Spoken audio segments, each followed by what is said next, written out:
কম বয়সীয়া ছোৱালীৰ লগত ৰিলেশ্যন কৰিব গ'লে সকলোতকৈ ডাঙৰ সমস্যাটো হ'ল ছোৱালীজনীক ৰিলেশ্যনৰ কাৰণে ৰাজি কৰোৱাটো।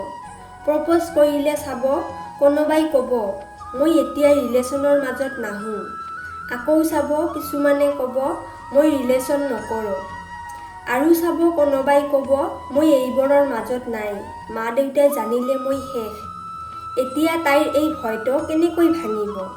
এইবিলাকো নহ'লেও ঠিক আছে, কিন্তু সবাতকৈ বেছি যিটো হয় সেইটো হ'ল প্ৰপ'জ কৰিলে বা ৰিলেশ্যনৰ কথা ক'লে হয়নে নহয় একোৱেই নক'ব, কেৱল হাঁহিব।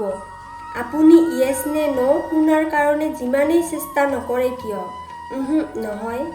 আপুনি শ্বহীদ হৈ যাব, কিন্তু ছোৱালীৰ মুখৰ পৰা হয়নে নহয় এনচাৰটো উলিয়াব নোৱাৰিব।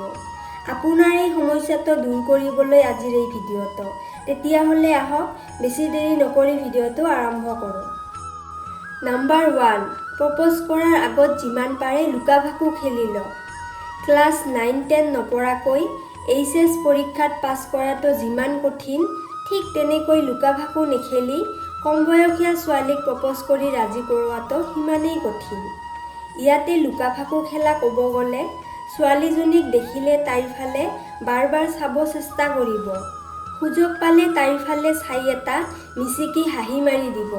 তাইক এবাৰ চোৱাৰ বাবে কোনো এখন ঠাইত অপেক্ষা কৰি থাকক। তাইৰ ফালে চাই থাকিব, কিন্তু ছোৱালীজনীয়ে আপোনাৰ ফালে চালে আপোনাৰ নজৰ তাইৰ পৰা আঁতৰাই আনা। তাইৰ কাৰণে সৰু সৰু পাগলামি কৰা, যিবোৰত ভালপোৱা প্ৰকাশ পায়। এইবিলাকেই এজনী কম বয়সীয়া ছোৱালীক প্ৰেমৰ সোৱাদ পোৱাই দিয়ে। এইবিলাকেই কম বয়সীয়া ছোৱালীক ৰিলেশ্যন কৰাৰ কাৰণে আগ্ৰহী কৰি তোলে। নাম্বাৰ 2, নৰ্মেলভাৱে লগ হওক, কিন্তু বয়ফ্ৰেণ্ডৰ নিচিনা কেয়াৰ কৰক বা ভালপোৱা দেখাওক। আপুনি নিশ্চয় এইটো জানে যে এজনী ছোৱালীৰ মন জয় কৰাৰ সকলোতকৈ ভাল উপায়টো হৈছে তাইক কেয়াৰ কৰা, তাইৰ প্ৰতি ভালপোৱা দেখুওৱা, সকলো সময়তে তাইৰ ভাল বেয়াৰ খবৰ লোৱা। এতিয়া কথা হ'ল এইবিলাক কৰিব গ'লে আপোনাকতো ছোৱালীজনীৰ আগতেই বয়ফ্ৰেণ্ড হ'ব লাগিব।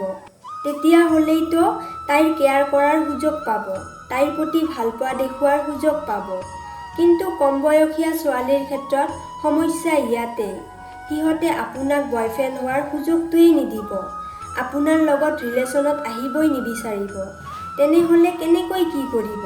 তাৰ এটা উপায় আছে, সেইটো হ'ল সিহঁতৰ লগত বন্ধু হিচাপে মিলিব লাগিব। নৰ্মেলি বন্ধুৰ নিচিনাই আচৰণ কৰিব লাগিব, কিন্তু তাৰ ভিতৰে ভিতৰে বয়ফ্ৰেণ্ডৰ দৰে কেয়াৰ কৰিব লাগিব, বয়ফ্ৰেণ্ডৰ নিচিনা ভালপোৱা দেখুৱাব লাগিব। সুযোগ পালে তাইৰ প্ৰতি আপোনাৰ মনৰ ৰোমেণ্টিক ফিলিংবিলাক তুলি ধৰিব লাগিব। বাছ, ছোৱালীজনী এনেই আপোনাৰ প্ৰেমত পৰি যাব।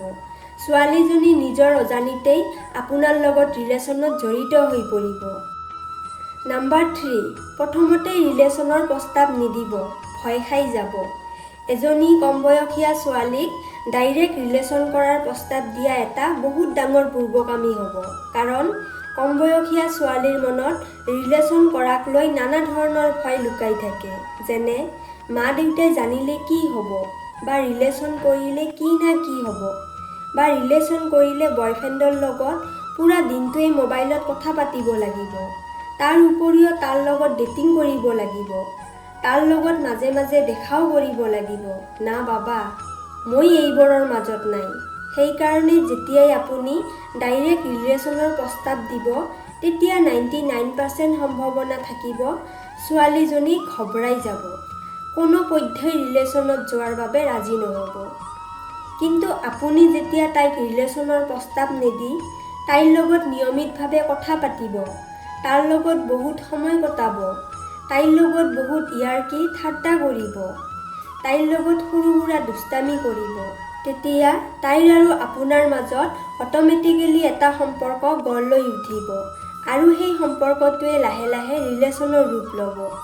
আৰু তাৰ উপৰিও কম বয়সীয়া ছোৱালীক ৰিলেশ্যনৰ প্ৰস্তাৱ দিলে সিহঁতে নানা কাৰণত ৰিলেশ্যনত নাযায়, কিন্তু যেতিয়া আপুনি এনেকুৱা কৰিব, তেতিয়া ছোৱালীয়ে নিজৰ অজানিতে আপোনাৰ লগত ৰিলেশ্যনত জড়িত হৈ পৰিব।